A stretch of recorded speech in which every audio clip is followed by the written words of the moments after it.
to open this Pandora box for the West of settler colonialism and settler colonial genocide that we're all witnessing now. This is the reason that the Biden administration continues to support Israel, whatever happens. Raz Siegel, I want to thank you so much for being with us, Israeli-American historian. Earlier this month, the University of Minnesota rescinded its offer to him to head its Center for Holocaust and Genocide Studies. He's currently Associate Professor of Holocaust and Genocide Studies at Stockton University and endowed professor in the study of modern genocide. That does it for our show. A very fond farewell to our digital fellow, Eric Halverson, and our intern, Soledad Aguilar Colon and Hannah Fitz. We will miss you so, so much. You are now part of our DNA, the Democracy Now! Alumni. We're currently accepting applications for Director of Development. I'm Amy Goodman with Juan Gonzalez. The viewpoints expressed in this program are the opinions of the people expressing them and are not necessarily those of Fresh Air Incorporated, its staff, or its board of directors. Hi, this is Al McFarlane, host of the Conversation with Al McFarlane. You're listening to 90.3 FM, KFAI, Minneapolis.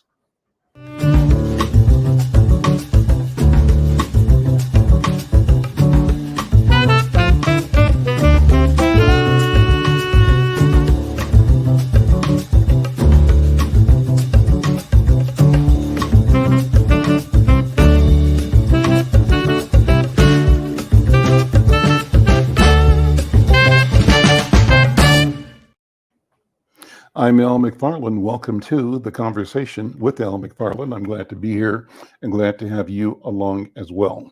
Always great to follow Amy Goodman. She's on point. We're glad to be affiliated, following her with her regular program, preceding ours every Tuesday. Thank you for being here. No matter where you are, we appreciate and value you. We'd love to have you add your voice, your thoughts, your ideas. You can drop us a note in the comment section if you're online anywhere, either YouTube or Facebook or LinkedIn or Twitter. We're streaming across all those platforms. And if you're listening on the radio, just jump online quickly and drop a chat, shout out. We'd love to hear from you. We've got a full program today. A lot of people here in the studio. My friend, City Council Member Robin Wonsley is here. Friends from the Upper Harbor Project. Hillary Holmes is here. Jeffrey Robinson is here. He's with Build Wealth Minnesota. Phenomenal programs coming up that you need to make a note of, make sure that you're included. Coach Leah is here every Tuesday. We start with her, but also we have my friend Stacey Nelson Kumar. Stacey Nelson is one of the leading lights over at Comcast, and we'll talk about work they're doing that we think is of value and of interest to you. Well, let me begin. Let me start this show with Stacey Nelson Kumar. Stacey serves as the Director of Community Impact for Comcast Midwest region, where she's responsible for managing community partnerships and charitable giving in an effort to bridge the digital divide. She focuses the majority of her time on digital equity initiatives such as Internet Essentials, Lift Zones, digital navigators, and building relationships within the community.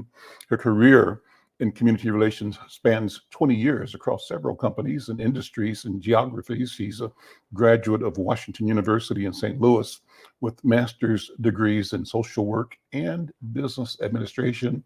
She's got a bachelor's degree in psychology from Whitman College in Walla Walla, Washington. Stacey, my friend, good to see you. Welcome back to the Conversation with Al McFarlane. Thanks so much, Al. It's great to be here with you. Appreciate it. Let's jump right in. You know, the big question now is the government's Affordable Connectivity Program having expired. With that government funding expired, what is Comcast doing to keep local families connected to the internet? It's definitely an issue we've been paying very close attention to. I mean, as a company, we've been committed to digital equity for over a decade. And so one of the ways that we've been trying to respond with this ACP benefit expiring is just to remind everyone of what we do have available. We already have Internet Essentials, which is a really robust program for qualified families to have high-speed internet at home, but it also can provide training opportunities and access to a device. That's here, that's been here, and that's here to stay. So that's one thing we're doing, is just reminding that Internet Essentials has not changed. It's been the same price for over 10 years, same type of service. It's just expanded in the number of people who can actually benefit from that program and sign up for it. But the other new thing that we've got is a new product suite actually called Now, which we're hoping will help fill some of that gap too, as people are having to make budgetary decisions. It's really a prepaid product, so people can pay as they go. It's not requiring any type of contract or credit checks or long-term commitment. It really is a pay-as-you-go for both internet and for TV. So that's brand new. You're going to be starting to see a lot more information about that, but we're hoping that, again, that will also help fill this gap as the ACP benefit expires. What's that program called? Is there a name for it? Now. It's called Now. Now Internet and Now Mobile, I believe, right? Exactly right. Now Internet and Now Mobile, and there is a TV option as well. So that is the newest product offering for this time with the ACP benefit going away. We have other promotions and specials, but I think what we always want to remind is that we've been here working on digital equity for over a decade, and we're continuing to do that. And so always looking for ways to partner with community organizations to serve and make sure people are connected. We know how important internet is. Well, you've got a recent announcement about your work with the St. Paul Public Housing Agency and its initiative to help with digital equity. Would you explain that? Sort of give us the background and the context, the mission? Absolutely. So that is something we are very proud of. We just had a ribbon cutting for it actually last week, and it's a unique and innovative partnership, unlike anything else we've done in the state of Minnesota and maybe even across the West. We were able to partner with them to be able to prepare every unit within their buildings with internet capabilities, so that when someone is moving in, they have the option to turn on internet and it's immediate. It's a way to maybe break down some of the barriers. There's no need to go to a store and get equipment. There's no need to wait for equipment to arrive at the home. There's no need to wait for her figuring out how to set it up. It's just ready to go. And so it's something we're really proud of, and couldn't have done it without our great partnership with the St. Paul Housing Authority, the city of St. Paul. We've just been working hard to find unique ways to help serve the residents that they're trying to serve as well. So is that a rollout for St. Paul Public Housing? Will the same thing be happening, or is it happening in other communities as well? We're hoping it serves as a model for other communities. Absolutely. We're talking with other housing authorities to see what might be possible. Having gone this far with St. Paul, we've definitely got a record of success and can show other housing agencies what we're capable of doing to be able to, immediately serve their residents. So we're hoping it sets a model for the future. I'm Al McFarlane. You're listening to The Conversation with Al McFarlane. My guest, Stacey Nelson Kumar. She's Director of Community Investment at Comcast.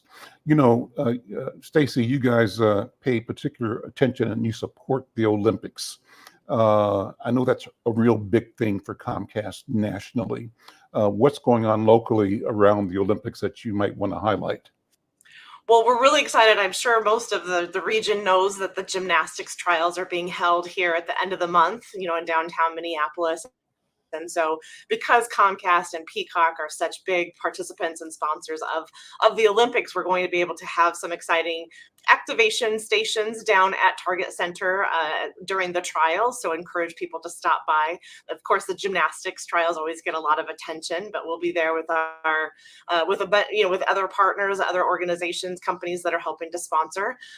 But there will be an opportunity for people to stop in and see what's new and see where they can catch all of the Olympic action, and even maybe get a few giveaway items.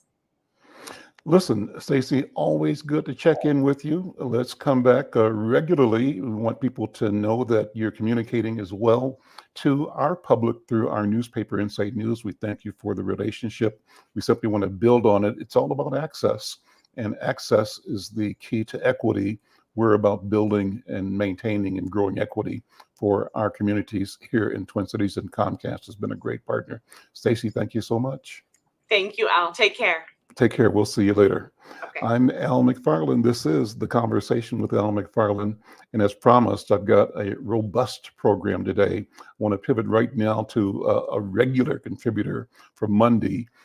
We set the week off normally starting with Coach Leah. Coach Leah Jean is here. And Coach Leah, how you doing? Doing great, doing great. So it's always such a pleasure to be hanging out with you guys on Tuesdays, and I'm so grateful for our relationship. I'm casting with KFAI, so wanted to just start out today talking about an NBA legend, Jerry West, who passed away last week at 86 years old. I always feel like the Twin Cities has a cousin relationship with sister cousin relationship with the Lakers, since they were originated in Minnesota. So he was selected to the Basketball Hall of Fame 3 different times, and both as a player and an executive. They call that a contributor sometimes, and that's rare. That's very, very rare that a person would be selected to the Hall of Fame in those different capacities. But we want to send our condolences to both the Lakers as well as the LA Clippers, where he serves as executive, and just has been. Did you know that the NBA logo was inspired by Jerry West? So that silhouette is Jerry West. Didn't know so that. every time Okay. you see that, Yeah. so that's something that people can always remember. So he won in the NBA Finals. He was the all-time leader in total points, as well as field goals made and attempted, and free throws made and attempted. But believe it or not, his teams with the Lakers only went 1-2 against the Knicks and 0-6 against the Celtics back when he was a player. So he would often say, "Those damn Celtics," in interviews and so on and so forth. So again, Insight News, we all send our heartfelt condolences to both the Lakers and the Clippers organizations. So speaking of the Celtics, last night they were crowned the world champs for a record 18th time. Wow. Isn't that amazing? Wow. So I want you to check out our printed version of Insight News Sports for more about the Celtics, as well as how the finals series between them and the Dallas Mavericks went. They were able to go 4-1 against the Mavericks to take that series. So wanted to take a quick pivot and talk local. Have a really interesting sports story I want to share with you. Dear friend Gerard Hughes Sr., who has really made a name for himself in the community and doing a lot of really cool grassroots sports things. He has a phenomenal son. The apple doesn't fall far from the tree. And Gerard Hughes Jr., who is an All-American track athlete, headed to the University of Arkansas.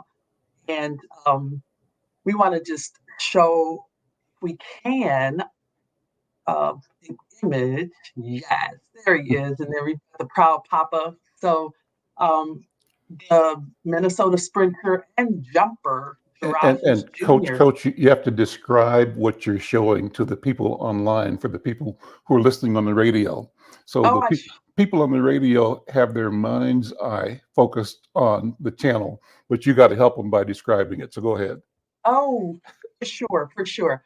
So Gerard Hughes Jr., what you're seeing, using your mind's eye, those of us that are joining us, you'll see a picture of 3 gold medals. You'll see a picture of Gerard Hughes Jr. and Sr., and then you will also see a picture of Gerard Hughes as the football standout athletes. And so he was actually offered to play Division I football, and he chose track and field over football to earn or to play on scholarship at the University of Arkansas. And so he would again be a Razorback beginning fall of 2024. Mm-hmm. So he had a super impressive showing at the Minnesota State High School League's track and field meet not too long ago. He secured gold in 3 different events: the 100-meter dash, the 200-meter dash, as well as the long jump. Wow. And so that was quite a grand day for Gerard Hughes Jr. and a fantastic way for him to end his high school career and start his collegiate career. And if I could, I always tell folks that I'm 1 degree of separation from everybody on the planet, right? And then I typically always have a story that connects. So I remember, so my mind's eye puts me at the Minnesota State High School track and field meet when I was a senior, and I was competing in the long jump at the state high school meet. Mm-hmm. And remember having to leave there right away and drive through terrible traffic during rush hour to get to my high school graduation at Minneapolis Washburn. And so we were at the meet on the north suburban side of town, and then had to drive to the south through side. traffic. Sure. And so I had my track and field uniform on underneath my gown and my cap. Interesting. Yeah. We got less than a minute to finish this segment. That's a great remembrance. Let me help me understand how a multidisciplinary athlete, artist, scholar makes the decision to go track versus football or versus the other. I mean, there's got to be calculus about what the investment of energy, time, training should lead to in terms of a return. And automatically, I think, as a person that doesn't know, that the money's in football.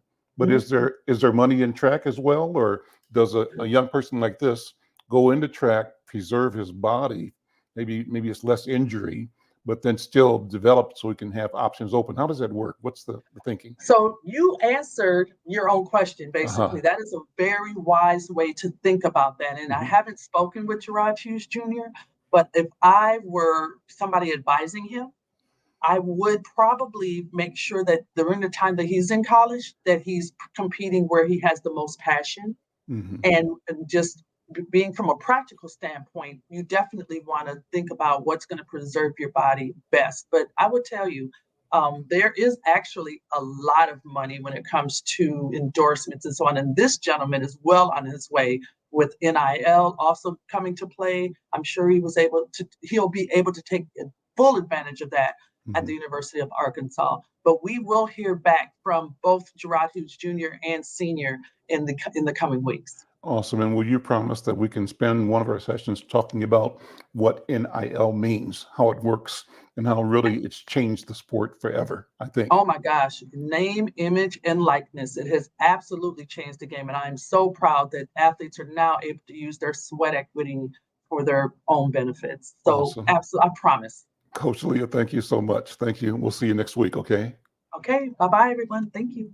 Take care. I'm Al McFarlane. This is the Conversation with Al McFarlane. And again, thank you for being with us here on KFAI and being with us across the YouTube, the Facebook, the X, and the LinkedIn platforms. Wherever you are, we value and appreciate you. We want you to have some input in the conversation. You do that simply by dropping a comment in the comment section, or if you're on radio, take a note. You can send us a note to info@Insight News, and we'll get that. I want to also thank one of our partners and sponsors, and that's the One Door to Home Ownership Expo.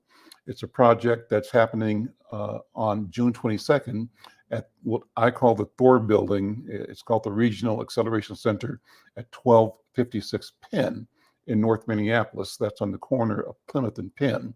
And this Open Door Expo is a free event where people can learn whatever they need to learn about the pathway to home ownership. And it's like one day coming through one door, everything you need about becoming a homeowner. It's about building wealth. And as a matter of fact, In a few minutes today, we're going to be talking to one of the architects of this project, inviting you to show up and learn and benefit from homeownership as a wealth creation strategy. Right now, I want to pivot to my next guest. If you heard me make reference to her as kiddo, it's because she and I go back a long ways when she was a student and participating with me in a fitness challenge that Insight promoted called Insight to Health Fitness Challenge. And she went on to do international work and more college work. And now she is city council member serving in South Minneapolis. Council Member Robin Wonsley grew up on the south side of Chicago. She attended Carleton College here in Minnesota, and then she completed a Thomas J. Watson Fellowship, where she researched effective reintegration and reentry programs and policies for recently released women from correctional institutions. She moved to Minneapolis in 2014, got a mini MBA in nonprofit management from St. Thomas University in 2015. In 2018, she began her PhD program in gender, women, and sexuality studies at the University of Minnesota. Her career has included the University of Minnesota's Women's Center, the YMCA, the Sexual Violence Center, and Alliance Housing Incorporated. She says she was proud to work with 15 Now Minnesotas to pass a $15 minimum wage in Minneapolis. It was the first such policy in the Midwest. Immediately prior to running for city council, she worked as the Education Minnesota, where that organization represented over 87,000 educators across Minnesota on initiatives that preserve and expand funding for K through 12 public education and make our public schools more inclusive and equitable. So since she's been on the council and before, she's been involved in racial economic justice organizing since the Minneapolis Police Department's murder of Jamar Clark in 2015. She's been a leader in a broad array of grassroots campaigns, including efforts to increase community oversight and accountability over the Minneapolis Police Department, to also block anti-protest legislation. She's worked to distribute food and mutual aid during the 2020 uprising. She worked to block the relocation of the 3rd Precinct in the fall of 2020 and also to pass the 2021 People's Budget. She's a certified restorative justice practices leader, and as such, circle keeping and community conferencing, and served on the boards of directors of the Restorative Justice Community Action Network. During her first term representing Ward 2, she led policy initiatives to pass the $15 minimum wage and workers' rights protections for Uber and Lyft drivers. She won historic investments in public housing, protecting renters who signed pre-leases, and she advanced city-led sidewalk plowing. She expanded the city's comprehensive public safety system beyond policing, and working to improve equity and transparency within city government. Currently, she serves as chair of the Administration and Enterprise Oversight Committee. She's vice chair of the Public Health and Safety Committee and is a member of the Budget Committee, Intergovernmental Relations Committee, and the Committee of the Whole. Robin, that's a lot, but it deserves the time it takes to present it, because you've got your plate full and you're doing a magnificent job in leadership. Welcome to the conversation. How are you? Thank you so much, Al. Yeah, I was sitting there. I was like, oh, wow. I should have sent you the abbreviated version here. Well, and quite often when I get long texts like this, I abbreviate them because I do that as an editor. But as I said, people need to know and they need to hear what Robin is doing, what you're doing, and you're part of a cohort of new, young, emerging leaders that are turning public policy inside out and upside down. And so I want to just acknowledge you and have you take the time to explain how the priorities that you've worked on emerge and what drives you to serve our community, serve the public through the electoral process. So Minnesota has some of the worst racial disparities in the country.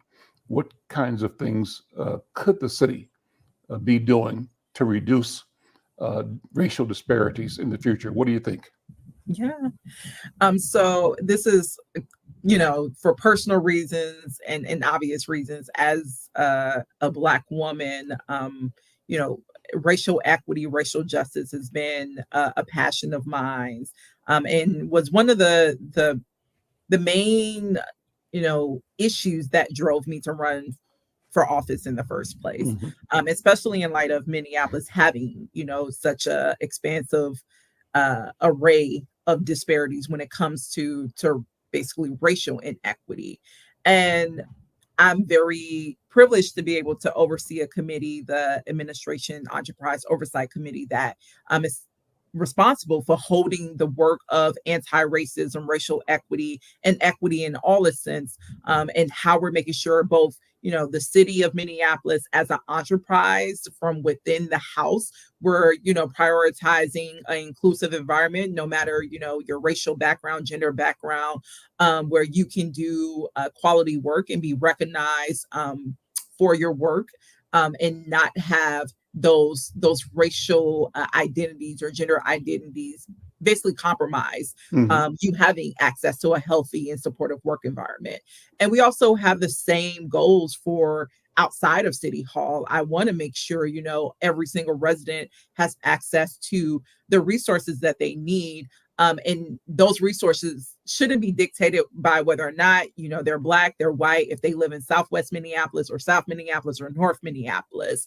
So a crux of my job is really, working and listening and hearing from constituents, especially those who have been racially marginalized in a multitude of ways and are experiencing either economic hardships or, hardships related to climate justice or pollution. We see a lot of that, especially in East Phillips and in North Minneapolis, where our predominantly communities of color have bear the brunt of concentrated pollutions by these industrial companies like Smith Foundry or Northern Recycling Metals or the Herc incinerator. So my goal is always to listen to those who are most impacted because they are the subject matter experts. And many of our residents are actually just fierce advocates who've been working on a number of solutions for years, and oftentimes we're never able to get, an open ear from an elected official or a city official here in City Hall to really move their work forward. So I spend a lot of time in community, listening, and working with those residents to come up or support existing initiatives that address racial inequities. And there's a couple of things that we have in motion now that actually I did not lead on, but I want to acknowledge, our former Black employees who helped to create this work. We have a strategic race and equity action plan that maps out how the city is supposed to be increasing affordable housing for residents of color, especially in zip codes that we know have, been targeted by racial redlining, by, predatory lending practices that led to the, foreclosure of homes that displace Black people at the most greatest, mass from their homes and having access to home ownership and the wealth that comes through that. So we have this extensive policy document that actually shows us how we work across housing issues, economic issues, environmental issues, to basically make our city more inclusive and more equitable, especially for our Black residents. So a lot of my work is getting the city to actually enforce it. We have a lot of policy things that we've created. It's the executing on it where we often fall short, especially under this particular mayoral administration. So a lot of our work is, okay, we don't have to reinvent the wheel. Our people who came before me did a lot of that foundational work to say, here's the things you need to do, city. It's now just go do it. Is the city responsive? And let me ask you this, because number one, you're working in the arena of liberation for Black people, Black liberation. I can tell you that a generation ago and even sooner, to be downtown in City Hall and to say those two words together, Black liberation, made you an unwelcome voice. And whether our liberal and progressive friends admit it or not, there was a resistance, a hostility towards the idea of Black people saying that our mission is liberation, freedom. We're seeking freedom, and that even our friends sometimes are impediments to the idea of our full and equitable participation in the process of governance of community and the process of authoring societies that allow ourselves, our families, our neighborhoods to win, and not at the expense of somebody else losing. But there's hostility to the whole notion of Black people talking about Black people and mentioning and being advocates for Black interests.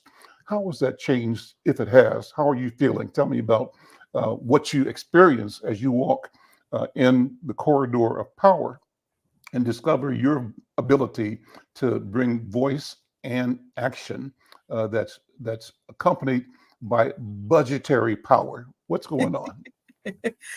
No, you're absolutely spot on, Al. Like we're talking about affirmative action, the some of the crucial victories of the civil rights movement that aim to make our country acknowledge the humanity of specifically Black people. We're seeing all of those wins and crucial, legislation and policy victories just be unraveled by the conservative right-wing political faction that's growing under, our Trumpian political leader, and also feeling more emboldened. So we're seeing attacks on every type of anti-racist in I, measure. So, you're absolutely right. There is this resistance to acknowledging the plight and the struggles of Black people in particular. And I want to say that is not just isolated, as you highlighted, to, conservative areas. That happens in even liberal places like Minneapolis, which of course is shown by the data. We have some of the worst racial disparities in the US. We're talking about in comparison to Southern states and cities where you would think it would be more prevalent. So I absolutely experience, that resistance when I come into City Hall. And I knew that would be the case, especially as someone who ran as an independent. So I did not run on a Democrat or Republican ticket. I ran as an independent, and I ran as a socialist because I believe everyone should have access to public goods like housing, like a comprehensive public safety was that system. Gutsy. Council member, was that gutsy. So kudos to you. And also, they didn't want me there. They did a recall too. They fought to keep me from inside and coming into these halls of power. And yes, I experienced it. If people look at our committee meetings, I've experienced censorship. I've experienced, colleagues taking my work off the agenda. Like it's been very prevalent how the mayor has spoken to me in public meetings in a very just disgusting way. And, I have had to hold that, and I'm very blessed to have a beautiful support system and village that allows me to be able to process and move through that work. And so that I can also have the space to then focus on our people and uplifting their leadership. And that even makes them more mad, the forces that be, when I bring folks into City Hall. The fact that we just won the significant victory of giving 10,000 Uber and Lyft drivers that are majority Black, a 20% raise in some of the strongest worker protections in the country. Wow. That took years and years of hundreds of Black people coming to City Hall and saying, we need government intervention. These two multi-billion-dollar companies are not paying us what we deserve, and we are struggling to make ends meet, and we need your help. And slave labor. Basically, slave labor. Yeah. And they had to watch their mayor veto policies that gets them a $15 minimum wage, and then had to watch their governor do the Mhm. same thing. Mhm. And we're talking about for bare minimum, a Yeah. $15 minimum wage that we already passed several years ago that other businesses have already been in compliance with. It took dragging and kicking and screaming of our mayor and governor to be able to say you need to deliver actual, minimum wages to drivers who help our city function, who get people from, Well, point A to point B. it's like Uh, they discuss policy and then it's a wink, wink, nod, nod. Act like I didn't say it. Keep on doing business as usual.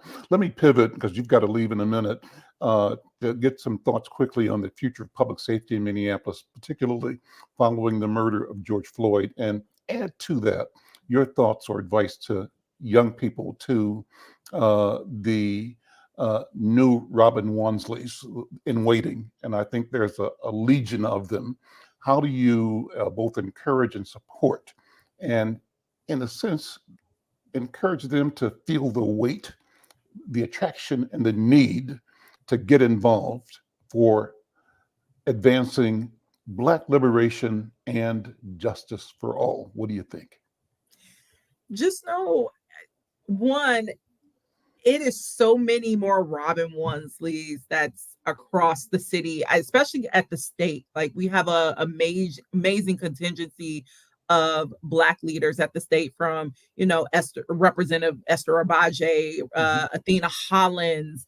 I'm thinking of Cedric Frazier, people who are actually moving work for Omar Fate, Senator Fate. Like Mhm. there are so many of us that are in these spaces that were not designed for us, and we are going in and shaking up things, even if it's one of us. But best believe, where there's one of us, we are working to bring three of us in the next election, and we're seeing that grow across the country. So know that there is a community that is here to support you both locally and across the country, of folks who are actually ready to make transformative change happen and to bring our communities alongside us in that process, who are often iced out of these places of power, of these positions of power.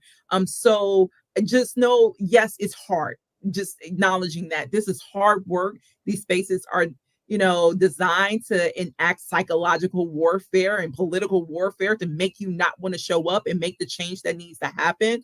But I am so grateful that I have such an expansive community of leaders around me who push me and challenge me and hold me accountable and support me and love me into doing what needs to happen, especially when the powers that be buck and want to maintain the status quo. So never think that you're alone. There's so many of us that are out here doing the work. We're finding ways to connect with each other. We're finding ways to support one another in coming into this work, either as an elected official or a staff position, an intern. There's so many ways in which you Community can organizing, impact change. neighborhood. Yeah.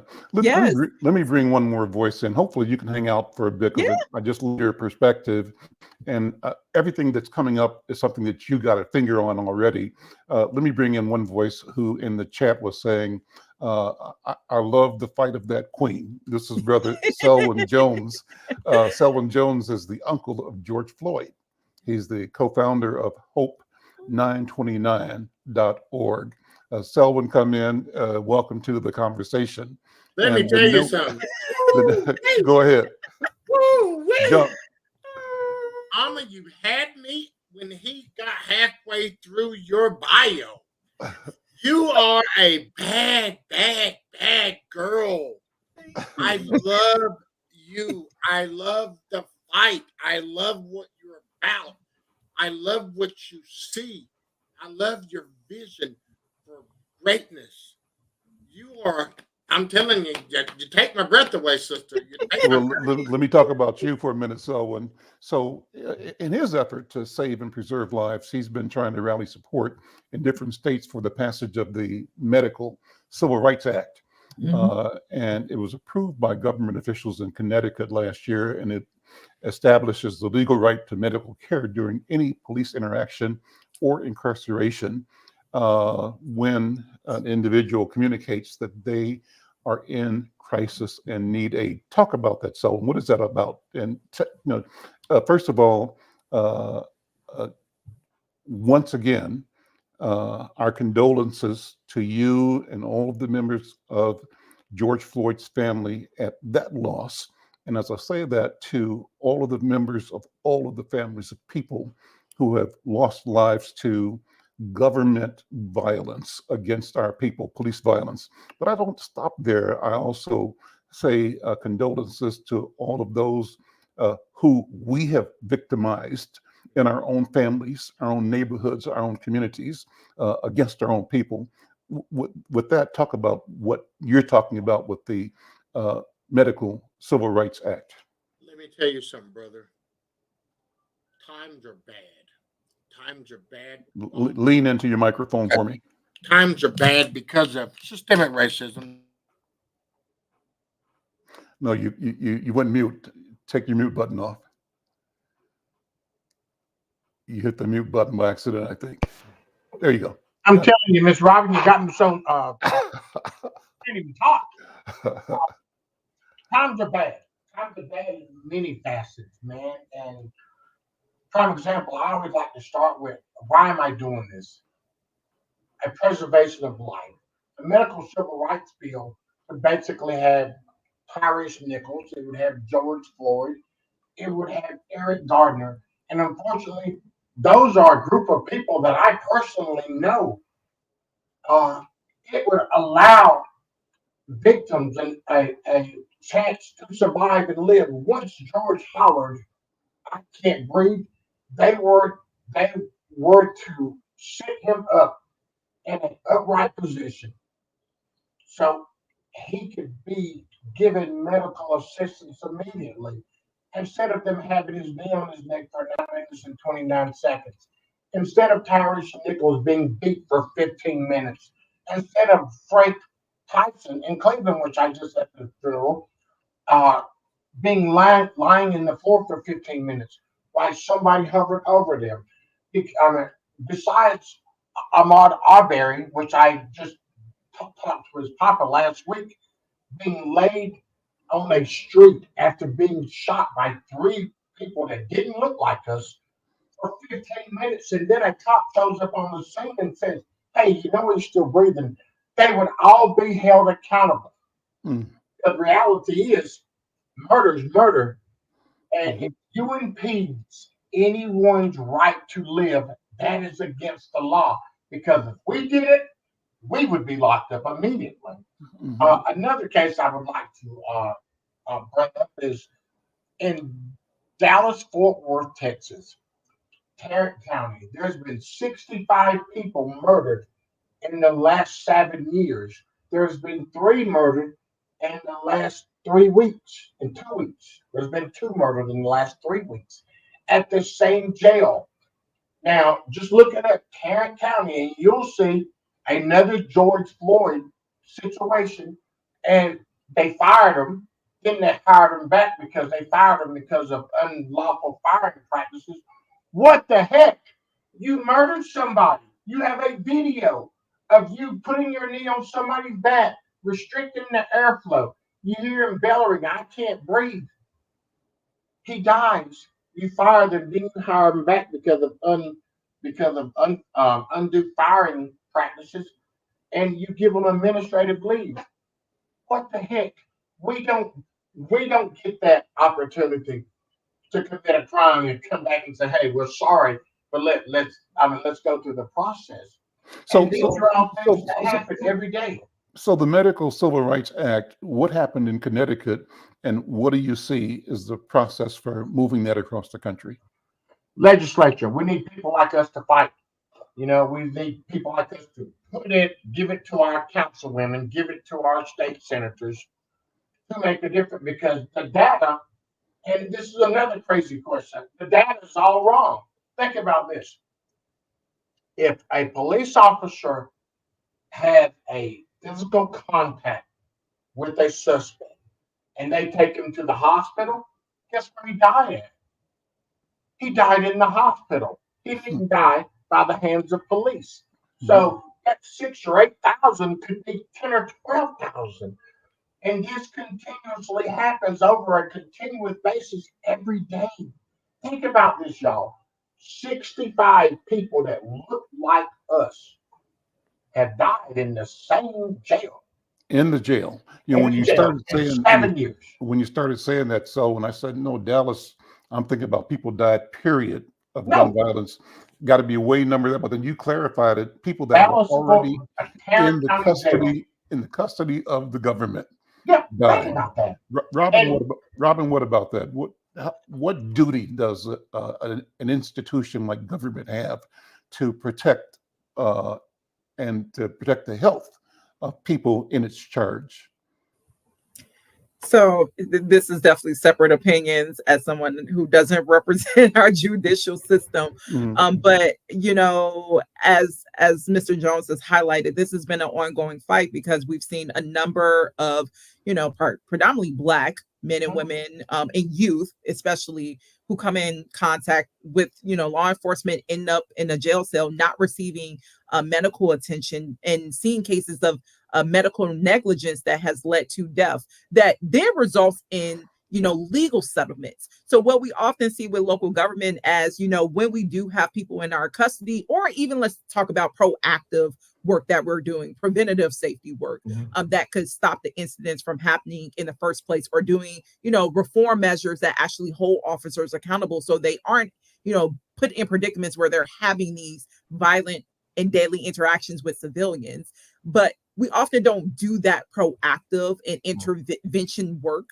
So then we end up settling into this trend of just paying out millions of dollars in lawsuits after the harm has already taken place. And we've seen that in Minneapolis. I think, in particularly looking at George Floyd, Derek Chauvin, we're still paying out to other victims that came before George Floyd. You're over $100 million with Derek Chauvin. Think about that. He should have been fired 18 years ago. But they still, it's the good old boy system that, think about this, y'all. And this is what I tell people all the time. Imagine if Derek Chauvin didn't have a doubt, because in his mind, he knew that he could do what he did to my nephew. That's the problem I have. A system that gives these people the right to think that they can kill somebody in the middle of the day, in the middle of the street, and stand there and pose and not think nothing's going to happen to him. Because if he would have had thought that he could not have did that, he wouldn't have done it. But he knew in his heart what he did was, I've done it before. What he did was demonstrate what Donald Trump bragged about. Yeah, what you do sometimes and what you do all the time. Yeah, exactly what he did. Well, listen, I'm going to ask people to follow your work. Is there a website? I got a podcast, Setting It Straight with Selwyn. Come holler at me, because I'm always opinionated. I'm always talking about how to change, how to be great, and how to make a difference in this world. Because we need people like Miss Robin and like Mr. Al and like the old Uncle Selwyn to keep on the talking and keep on eating and keep on feeding. Because there's a whole lot of people in this world that just need help, just need to know that people give a daggone. Because empathy is running at a low level. I'm Al McFarlane. This is the Conversation with Al McFarlane. Listening to great voices, great comments from Selwyn Jones, uncle of George Floyd, and Council Member Robin Wonsley. I'm going to pivot and bring two more voices in for the balance of the program, and because everything is tied together at one level or another, and we recognize that in this program, the Conversation with Al McFarlane. I want to bring in my friend Jeffrey Robinson. He's one of the principals and architects of Build Wealth Minnesota, and I mentioned earlier that they're sponsoring a open door to home ownership project workshop this Saturday, I believe, the 22nd. But I also want to bring on Hillary Holmes, who wants to remind you of important community engagement activity around another wealth building strategy, home ownership strategy for our community. And hers is around the River Project in North Minneapolis. Both of them are exciting projects that you should be attuned to. First of all, Jeffrey, my friend, good to see you. Hillary, good to see you.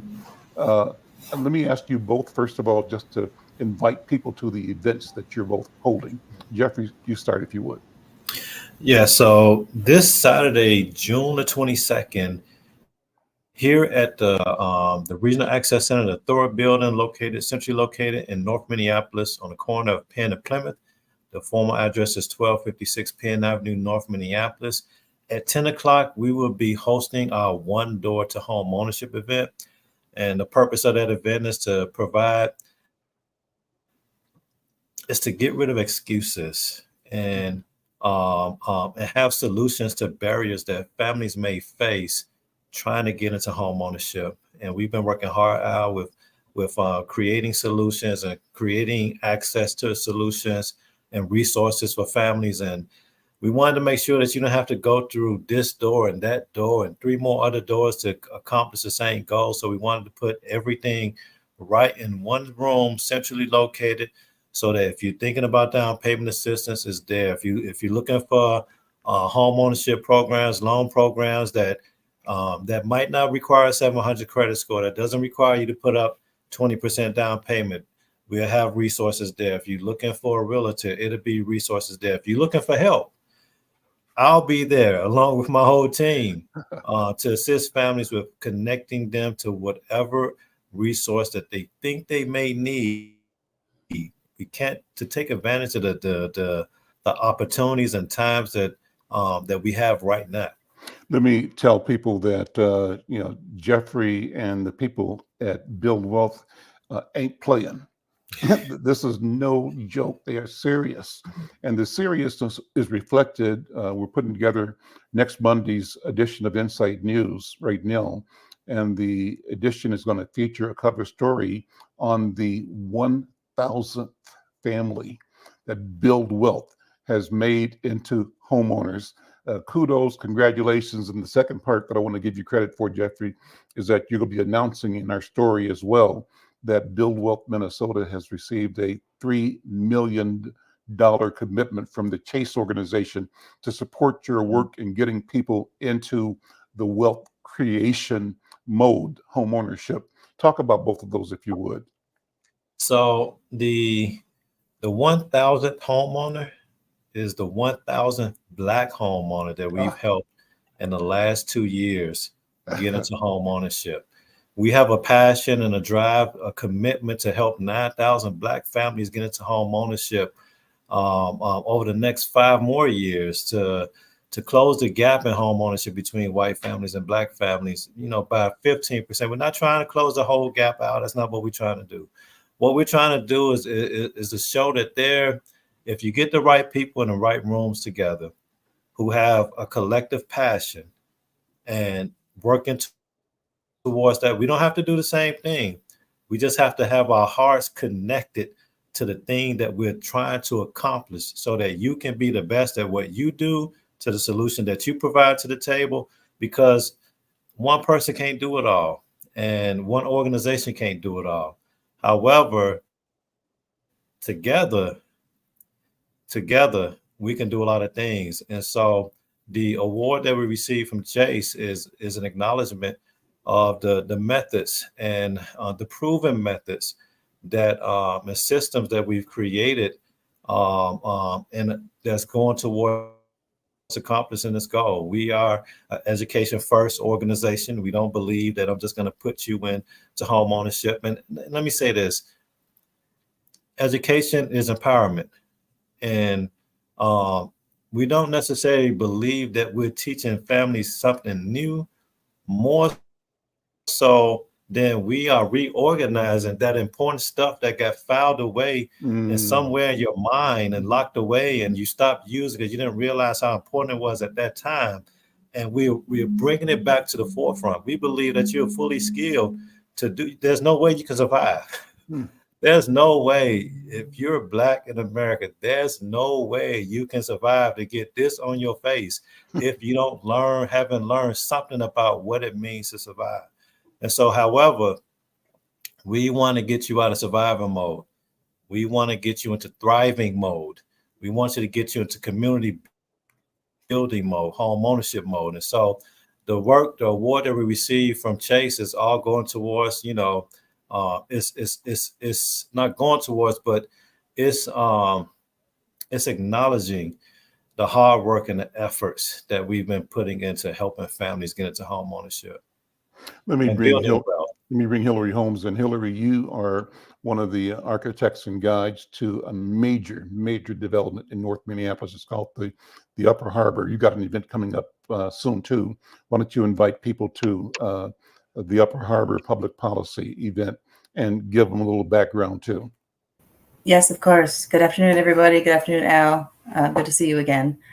Next Wednesday on June 26th, also at 1256 Penn Avenue North, we'll be in the North Point Conference Center space, is a community meeting. We're referring to it as a follow-up meeting. So we had a community meeting at the beginning of May over at UROC to provide some overall updates about the Upper Harbor redevelopment, both from city work, from Park Board, what they've been up to, what the development team have been up to, and then also introduce a proposal for a health and wellness hub, which is something in the coordinated plan. This is the city-approved coordinated plan for redevelopment of Upper Harbor. The city approved it in 2021, fall of 2021.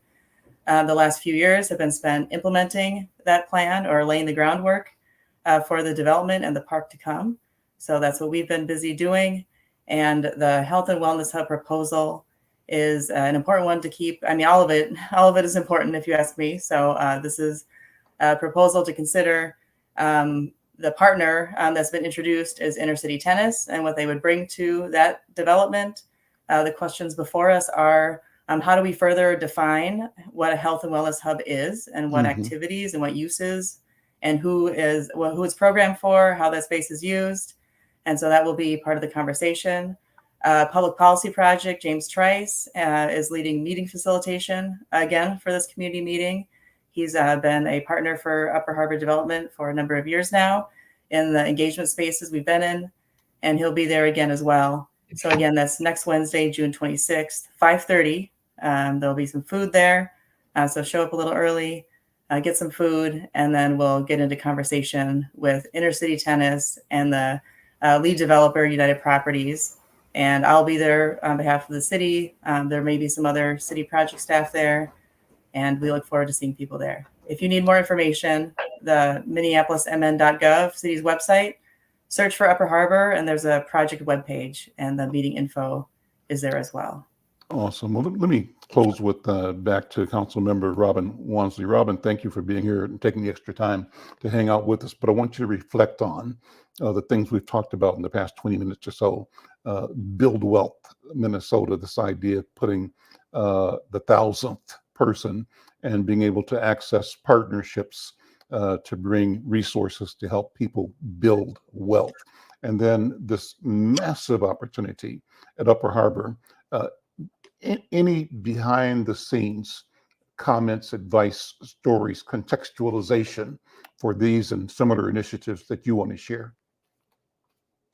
Yeah. So, as actually a socialist, I have a different understanding of wealth is, or what that looks like and what that means. And I know, the traditional sense, of course, is being able to access traditional assets like a home, or a business to be able to, build a legacy, a financial legacy that you could pass down to your family for generations. And it's really about guaranteeing financial security for the foreseeable future, which has not been a privilege, that Black people in this country and definitely in the city has ever been able to experience. But I also see wealth as, it can be very individualistic, and then it neglects institutions like our government, like our large corporations that we actually generate wealth for as workers, of their responsibility to provide for, our basic needs that allows us to be well, to go and do the things we need to do in order to build that legacy. You can't build a legacy if you're living in a community that's polluted and you got asthma, or you have, heart issues because you're next to an incinerator. You can't build wealth if you're living in subpar housing and your landlord is constantly doing weird and exploitive things to you, that's taking more and more of your income towards rent.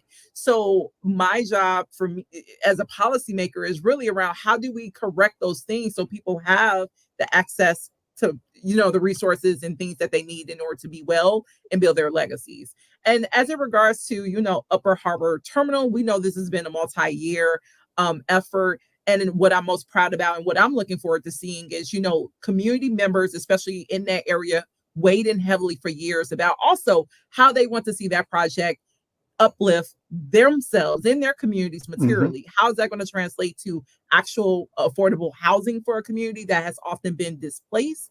How is this going to translate into quality, gainful employment opportunities for communities that often have not been paid minimum wage jobs or have access to that?